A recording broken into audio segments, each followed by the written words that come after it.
hello to everybody, and for those of you that don't know me, my name's Alan Hensley. I'm the business associate for Rob Seco in the Coastal Bend, and we're out here at Jerry Foskey's corn plot, Nueces AgriLife, and wanted to go over a few things with you and tell you what we're working on moving forward, and try to keep it short and sweet and just get to the point here.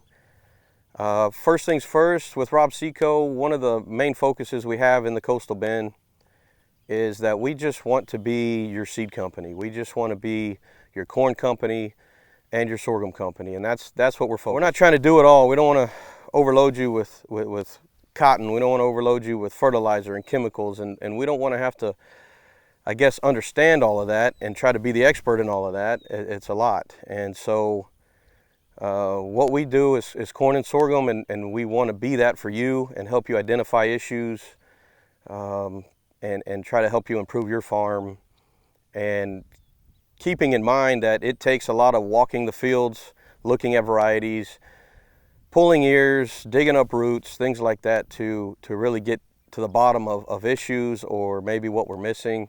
And so that's something we do year in and year out, and just, I guess, wanted to make the point of that's kind of our mission here in the Coastal Bend, is just to be your seed company and focus on that for you and help you with that.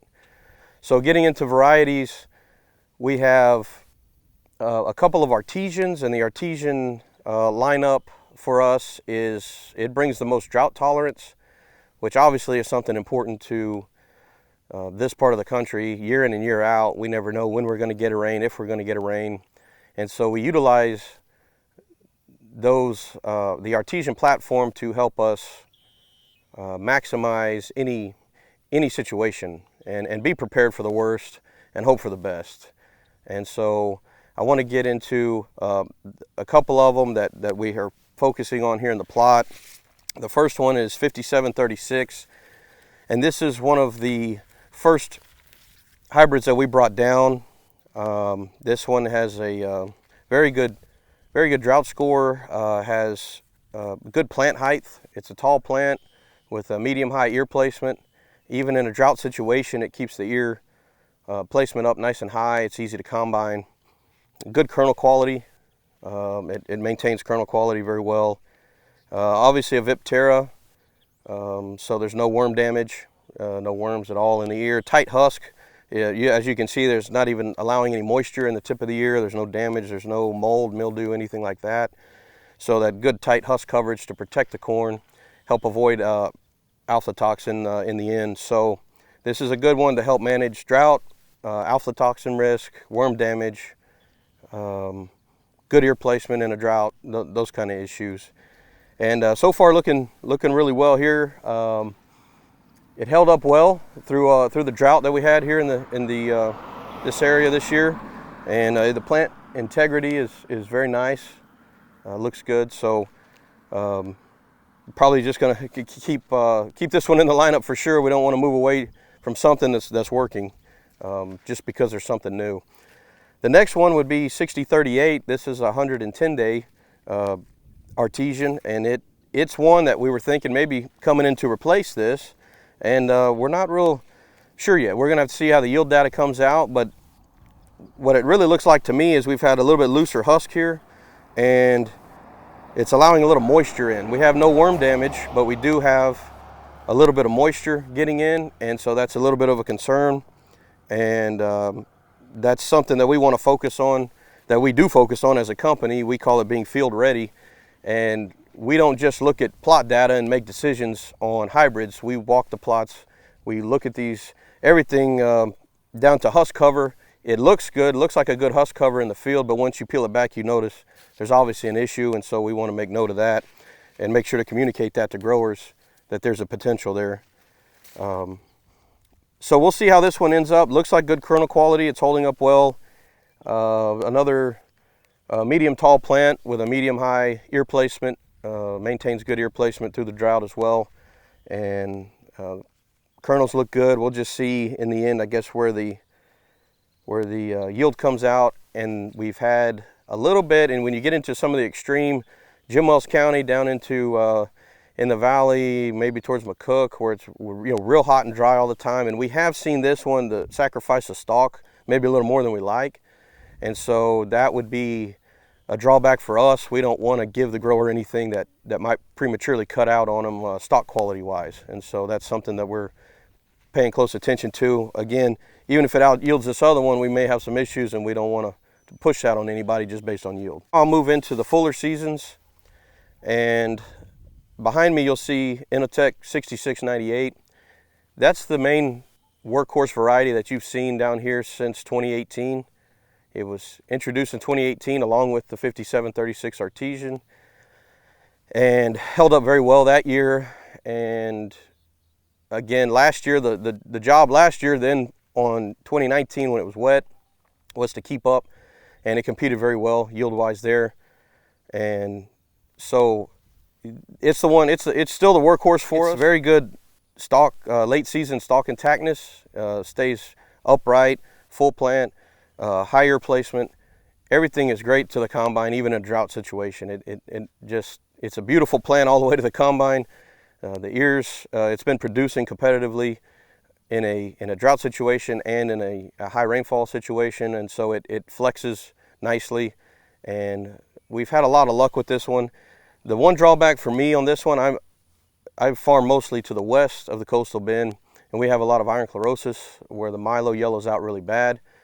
And this one is kind of your typical corn. It's better than milo in the yellow, but you will still see a lot of yellow spots in this corn.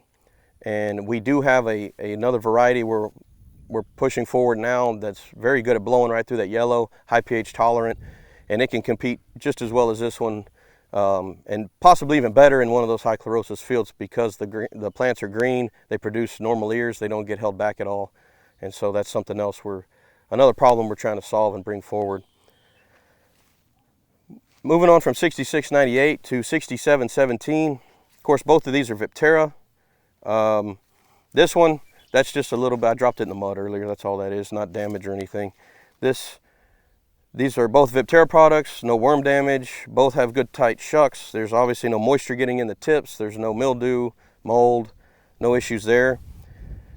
6717 is a new one we're bringing forward, and this one has a little bit more plant height to it than the 6698. The ear placement is just as good. It's a nice high ear placement, good plant intactness, holds in very well. The differences I'm seeing here is that this one looks like it's going to pack the seed in, give you a better kernel quality than this one, and maintain that all the way here right to the tip. And good clean corn, high quality kernels. Definitely running up the scale, pushing more yield than the 6698 since we caught these late rains. One of the things when we do walk our fields and try to get this background information for growers, when we dig up plants and look at root mass, so we can tell the growers and help with the positioning, the two Artesians as well as 6698 will have a very deep penetrating root mass. That's where the drought tolerance comes in, and that really helps them hold on a lot longer than something like 6717, but only by maybe a few days, 5 days.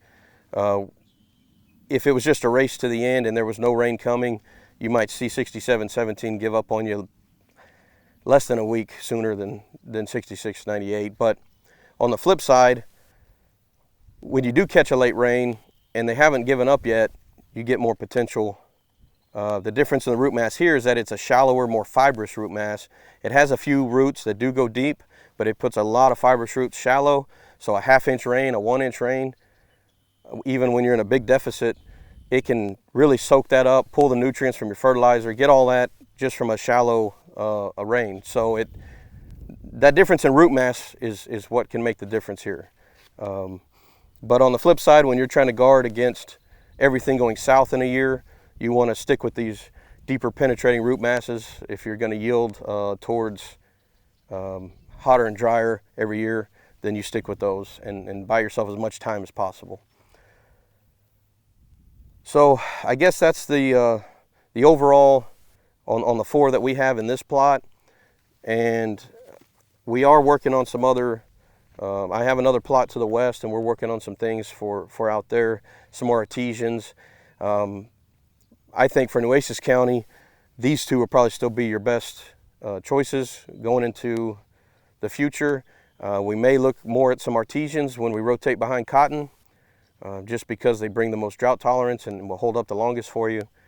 But if you're rotating behind sorghum or corn, or even if we just get into a wetter pattern and you're wanting more punch, then you've got the 6698 that's already been proven here for 3 years now, and you've got 6717 now that is coming on strong and maybe even surpassing that.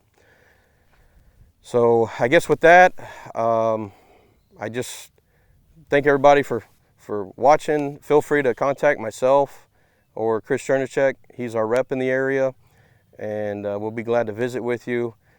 And again, I guess one of the things we pride ourselves on is taking the time to sit down with you, answer your questions, find out what your issues may be on your farm, work populations with you. For me as a farmer, that's one of the sticklers I have. I don't like real high populations. To me, that's just more seed cost.